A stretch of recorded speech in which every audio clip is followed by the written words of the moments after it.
Now we're going to take a look at a very subtle but serious problem with the new inverted pinwheel setup.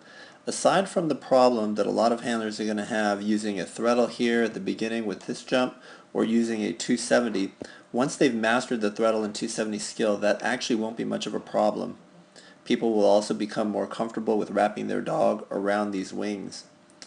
But there's something about the classic pinwheel. So if we take a look at Sarah and where she's standing right now, in a classic pinwheel, the handler often would stand in the middle and simply point their arms or extend their arms out toward each obstacle as the dog would take them.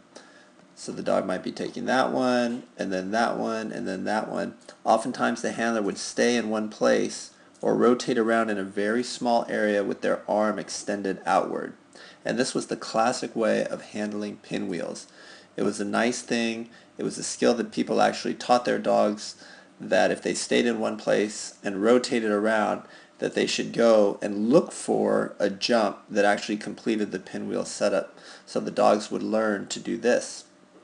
But you can see that once we require the dog to take a different path, in this case we want the dog to wrap here and come in this way, avoiding this jump over here, you have a problem.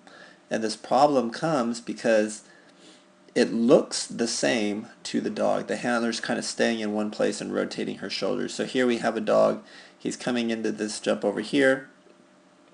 And to fix this problem, rather than have Sarah stand here and rotate in one place and come around, we actually had Sarah and the other handlers front cross. So what the front cross should do is bring their dog into the left.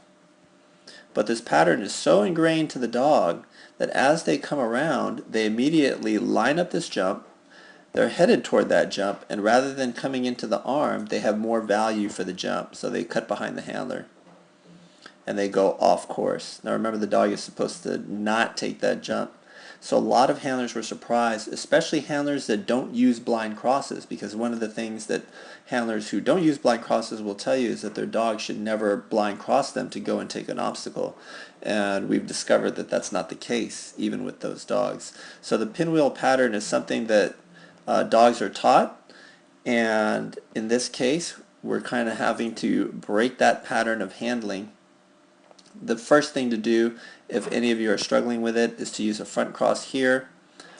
And if your dog is still cutting behind you on the front cross, something you can do rather than running on ahead is waiting for your dog over here a little bit closer to the jump, presenting the toy and rewarding your dog several times right here. So 2, 3, 4 times, and then maybe on the 5th time trying to run a little bit further. And this way building a lot of value for the dog coming in and getting their reinforcement from the handler on the correct arm rather than taking their reinforcement from the off-course jump.